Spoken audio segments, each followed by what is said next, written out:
Welcome back, everyone. Today, we're diving into a phenomenon that has puzzled paranormal investigators and skeptics alike for centuries: the poltergeist. What exactly are these mysterious forces? Are they simply mischievous spirits, or could they be something far more complex? Let's explore the mystery together. Throughout history, there have been countless reports of poltergeist activity. Perhaps one of the most famous cases is the Enfield poltergeist in 1977, which involved a family in England experiencing violent disturbances, furniture moving on its own, objects being thrown, and even a child levitating. In many of these cases, the activity starts small, maybe strange tapping sounds or objects moving out of place.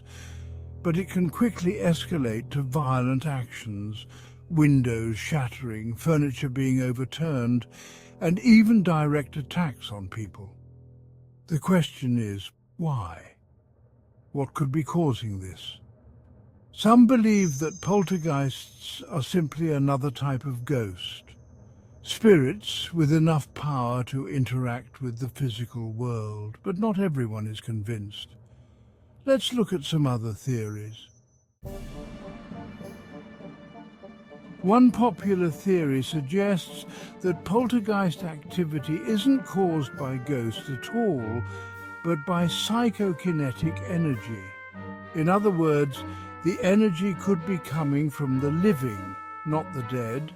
Interestingly, many poltergeist cases are linked to adolescents, particularly those going through puberty. This has led some researchers to believe that emotional stress or repressed energy, especially in children and teenagers, might be responsible for the phenomenon. The idea is that this energy, fueled by intense emotions, can somehow manifest physically, moving objects, making noise, or even causing harm. Some parapsychologists believe this energy may be a form of telekinesis, the ability to move objects with the mind, often subconsciously. It's as if the stress and emotional turmoil inside the person manifests externally, wreaking havoc in the environment. This theory raises some fascinating questions. Could it be that some of the most famous poltergeist cases were actually the result of an overwhelmed child or teenager projecting their internal chaos outward? And if so, does that make poltergeists a form of uncontrolled human energy rather than spirits of the dead? Another theory suggests that poltergeist activity might be the result of residual energy trapped in certain places. According to this theory, intense emotional or traumatic events can leave behind imprints of energy that replay over time, like a recording. This residual energy might not have a consciousness of its own, but it can still cause disturbances. Imagine a violent argument or a tragic death. Those events could leave behind powerful emotional energy that later manifests as what we interpret as poltergeist activity. Unlike a ghost with intent or purpose, this is more like a tape on loop, replaying the emotional intensity over and over. So, in this theory, poltergeists aren't ghosts or spirits, but leftover energy imprinted on the environment. Could these places be charged with emotional turmoil that never fully fades? Of course, not everyone believes that poltergeists are real at all. Skeptics argue that most, if not all, poltergeist cases can be explained by natural causes or even hoaxes. They point to factors like faulty wiring, drafts, and psychological suggestion.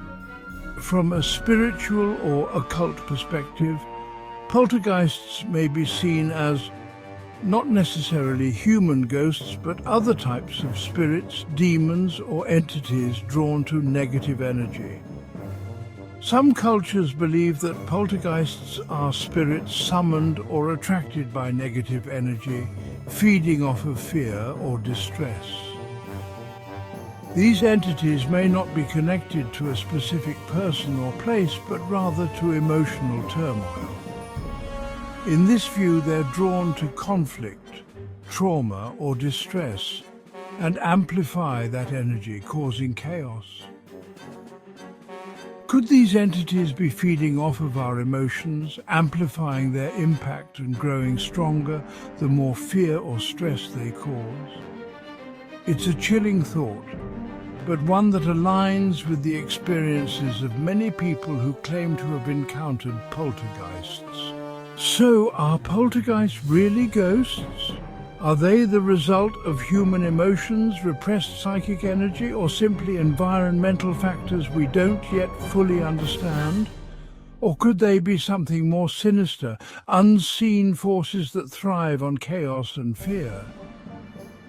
The truth is, we still don't have all the answers. Poltergeists remain one of the most mysterious and debated aspects of the paranormal. Whether you believe in spirits, energy, or science, one thing is certain. The phenomenon of the poltergeist continues to intrigue and terrify people around the world. Thanks for joining me today as we explored the mystery of poltergeists. If you enjoyed this video, don't forget to like, subscribe, and hit that notification bell for more deep dives into the world of the paranormal. And let me know in the comments, what do you think poltergeists really are? Ghosts, energy, or something else entirely?